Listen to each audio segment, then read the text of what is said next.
Hi, everyone. If you are watching this, I'm just waiting for everything to connect.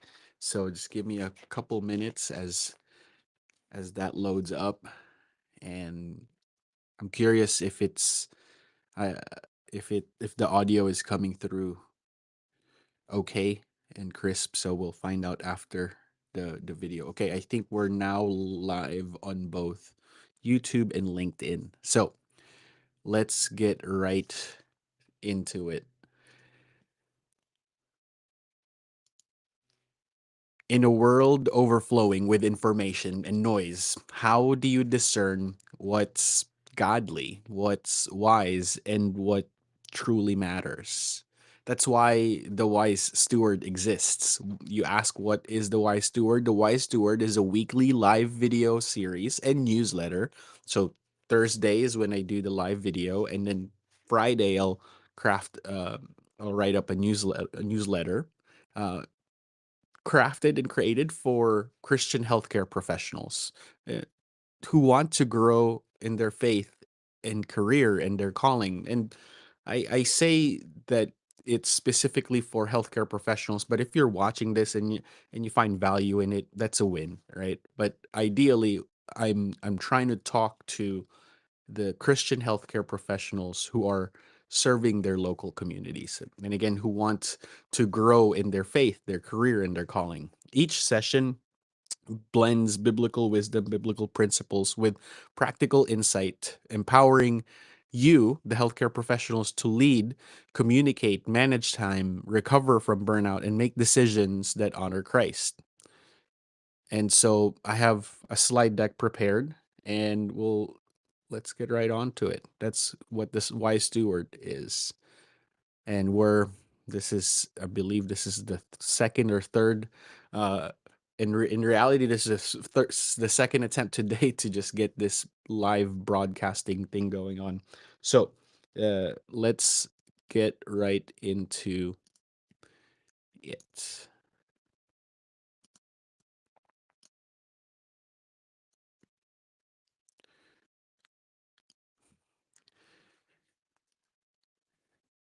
If you don't know me, my name is Kevin. I steward a financial planning firm called Behavior Shift. And at Behavior Shift, we organize our clients' finances. So if you have any questions and if you want to know more about that, let's connect after this. The discipline we rarely practice. What do you think that could be? Most of us think we're good at communication, especially when we've got something to important to say. But true communication begins long before we speak, long before we use vocal words. In today's noisy world, listening is often forgotten when we are communicating. Think about the last time someone opened up to you. Did you listen? Did you really listen? Did you lean in and truly heard what the other person was saying? Or were you just waiting for your turn to talk? Listening is often the most forgotten part of communication. We are surrounded by voices, whether that's virtual or actual real people, that is feeding us, that is pushing social media feeds, podcasts, breaking news, and nonstop notifications, all urging us to say more, post more, respond faster. In that environment, in this environment that we live in now, real listening feels unnatural, even inefficient. We begin to value being heard more than hearing others. But pause for a moment. Think about the last time when someone opened up to you.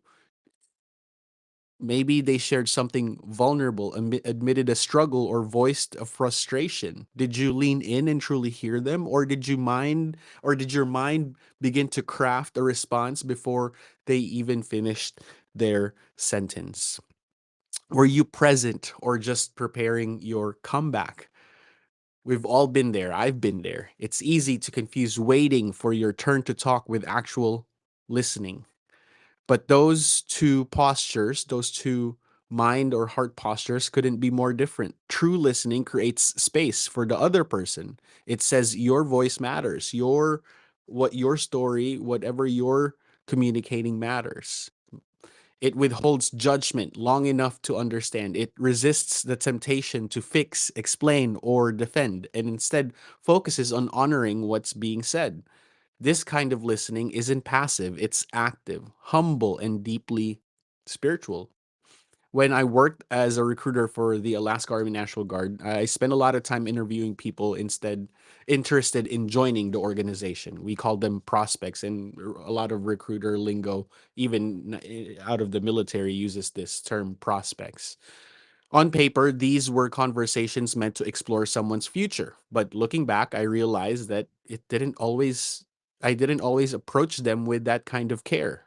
Instead of really listening to the person in front of me, I often focused on how I could sound impressive, how to highlight my accomplishments, or control the direction of the conversation. I was more concerned with what I would say next than what they were actually saying. And while I thought I was being persuasive, what I lacked was presence. Over time, I began to see that my inability to listen wasn't just a professional issue, it was a heart issue. I missed opportunities to understand, to connect, and to serve. Not because I didn't care, but because I was more focused on performing than perceiving, than listening, than understanding.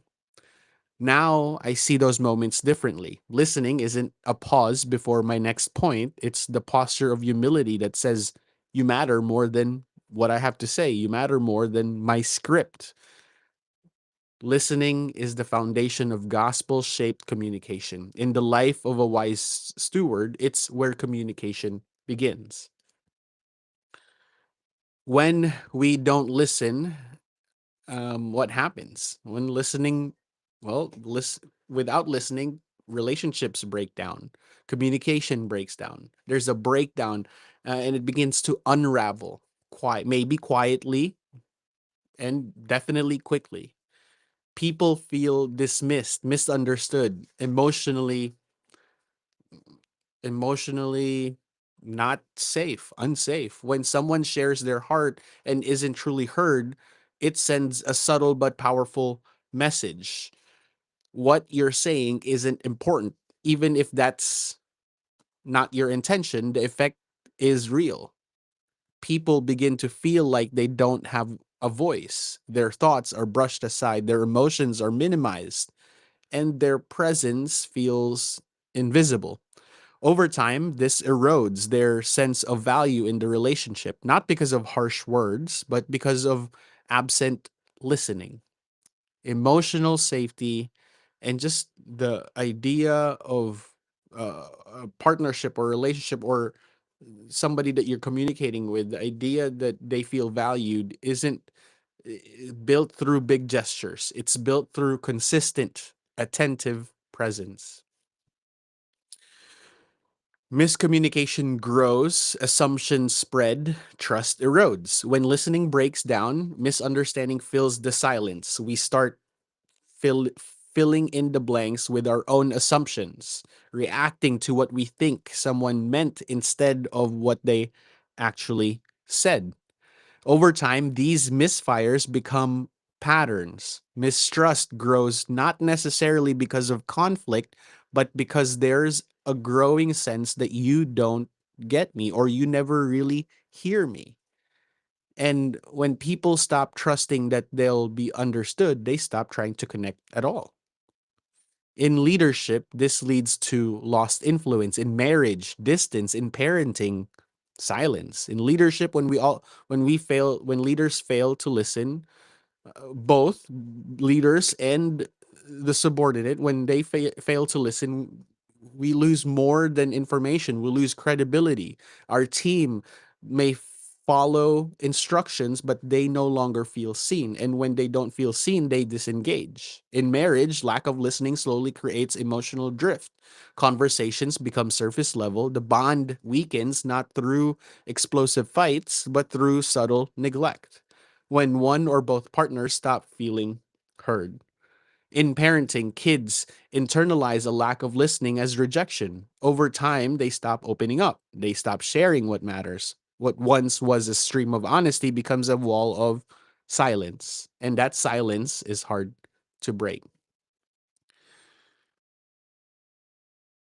Not all silence is holy, but silence that comes from presence, that's where healing begins. Listening isn't passive, it's active. It's an active form of communication.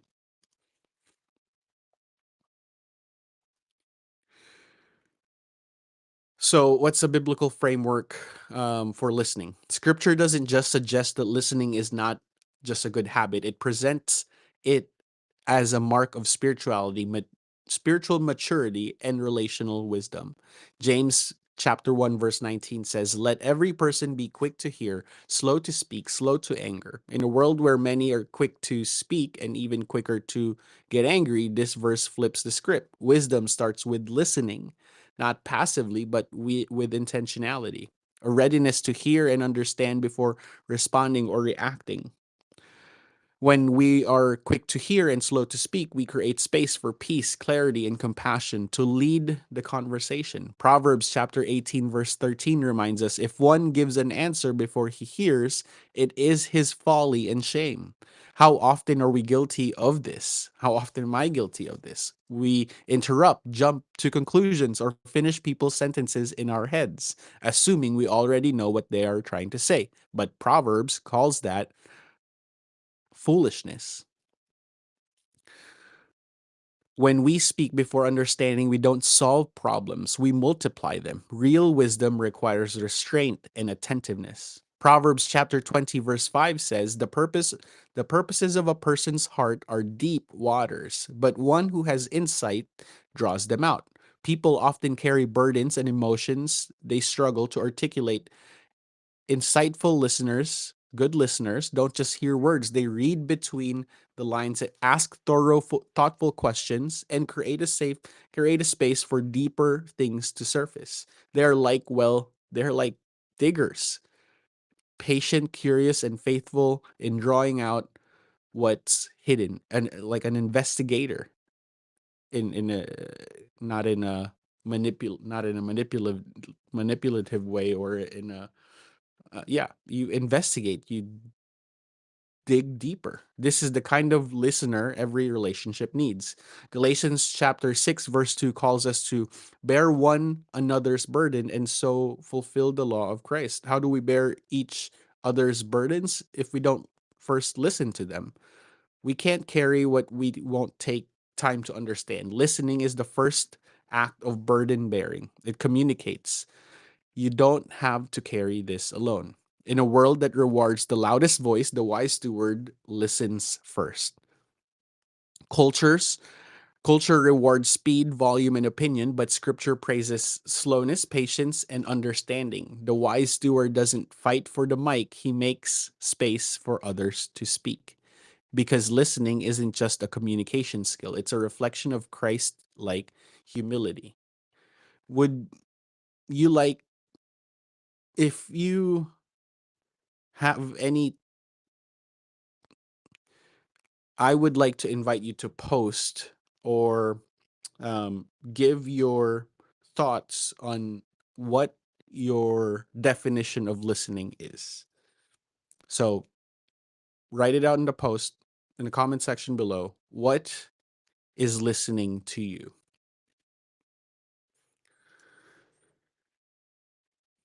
In a world that rewards the loudest voice, the wise steward listens first.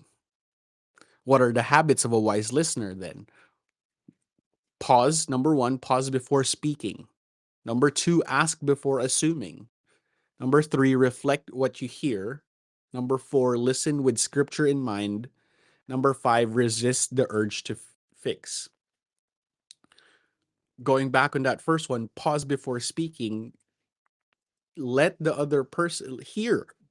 Take 3 seconds and pause before you're about to say something, to allow the other person to either finish their thought and for you to actually consume what the other person is saying. Ask before assuming. Number two, invite, don't interpret. Interpret. Don't invite, don't interpret. Reflect what you hear. So ask questions like, so what I'm hearing is, or so what I heard you say, or something that I do when I meet with others is I ask them, like, I summarize what I heard and I ask them, is that correct? That's one way to reflect on what you hear. Listen with scripture in mind, right? Having the Proverbs, James in mind, and so you're grounded, so your speech can be graceful, so you're and it can be building uh, uh, instead of breaking down speech, right? So because we're called to use our words to encourage others, to build up others, not to bring them down. And lastly, resist the urge to fix. This is something that I'm still learning in our young marriage, that I don't have to fix everything. That sometimes other people just want to be heard. Presence is often more powerful than advice. Listening is the stewardship of attention, and attention is a big part of communication. Well, that wraps up uh this session. If you have any questions, please don't hesitate to reach out, and I will try to do better in managing this sessions, and I know I'll only get better from here. So if you have any questions, let's talk. I invite you to schedule a meeting with me so I can better understand your situation if you want to talk more. Uh, if you're watching this on YouTube, subscribe. If you're watching this on LinkedIn, look out for the newsletter tomorrow. So without further ado, I will see you all next time.